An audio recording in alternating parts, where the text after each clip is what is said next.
Kumadoe, security analyst, joining us right now. Mr. Kumadoe, quite clear that the Ghana Police Service, with all the simulation we've seen today and in the coming days, they are leaving no stone unturned ahead of this Akwatia by-election, is it not?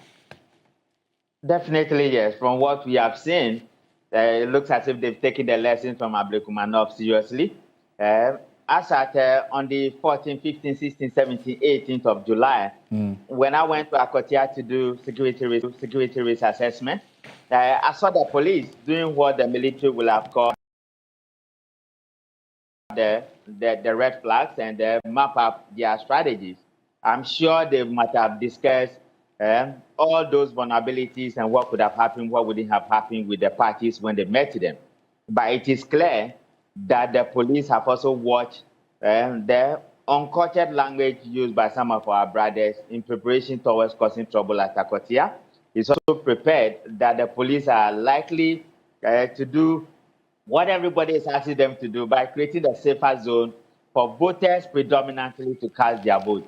And I want to say that let the politicians put up a good show, let voters vote, let the electoral commission be ready, and let the police also be ready, and we will pull Akwatia off rather than create a problem for one another. But beyond just the men on the ground, now we're hearing that there's going to be about 600 personnel on the ground on that day. And beyond what we have seen, just the representation of the security personnel on the ground, beyond that, what else would you expect from security perspective-wise? We have 119 police stations at Akwatia. If you give each police station 10 police officers, we are looking at 1,190. The IGP is doubling the numbers, and he's going to have a backup to show preparedness. He's showing strength, and he's showing determination, and he's showing readiness to ensure that the policing aspect of the job, providing the police duty that secures the ballot and that ensures that voters have a free hand in voting, is something he's taking seriously.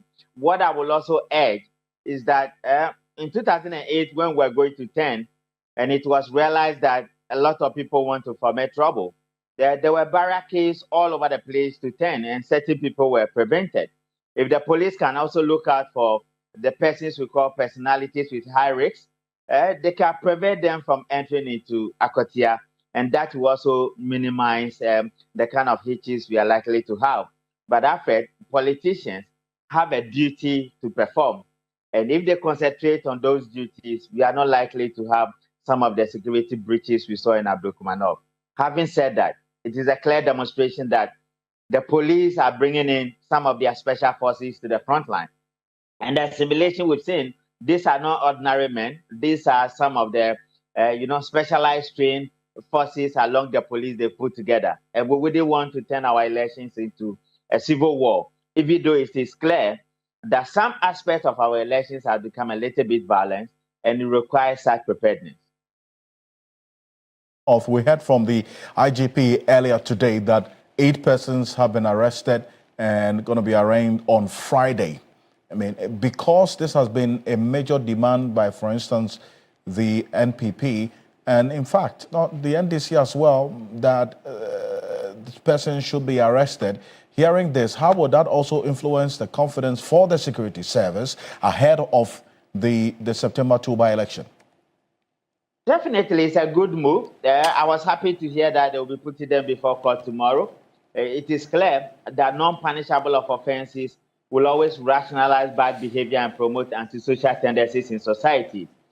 People who get involved in authentications and entrapment during our elections somehow get away with it.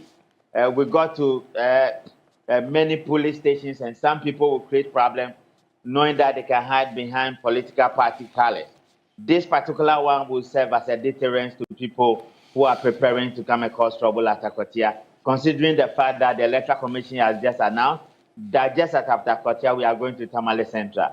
This decency and this speed and the accuracy of what they are doing, if they succeed at court, will be a great booster. And this is the Update on the number of police officers on the ground. Mr. Kumadoe, 5,000, understand? The 600 I mentioned earlier are those who are going to be wielding weapons or who are going to be giving the weapons as we saw in this simulation, 600. But then there'll be 5,000 men on the ground, 2,000 are also going to be deployed for crowd control, just for the Akwatia constituency. Definitely, that's a high level, and that's what I said, that the IGP is leaving no stone unturned, and he's taking this particular thing as a high-risk venture. When I saw them at Akwatia, and I eavesdropped to hear some of the conversations, they are serious about it. And after it goes a long way to say that some of the commentaries we've seen on social media, some of the agitations among our brothers, some of the things we've done at Ablekuma against Ghanaians, it doesn't look right. And our elections are gradually becoming a community civil war, and the striving in it is just becoming too much. 5,000 alone tells you that there'll be more police people than political party activity frontliners. And I don't want to see people fighting against one another where the police will necessarily have to use force against them. Let's form the lines. Let the Electoral Commission be there, close opposed. We do not want to see distortion of results and duplications and discrepancies. Let the votes be counted, let winners be declared, and let everybody come back to our class safely. And then we can say we are enhancing our democracy and building the governance structures we want. Other than that, it is a known fact that aspect of our elections is becoming too violent. And that is why you are having 5,000 police officers at Akwatia. Kudos to the IGP. Let's manage it properly, and let's ensure that safer environment is created for voters to cast their vote. And I do appreciate you for this. Thank you. Richard Kumadoe is a security analyst joining us here on Ghana Tonight. Now, let's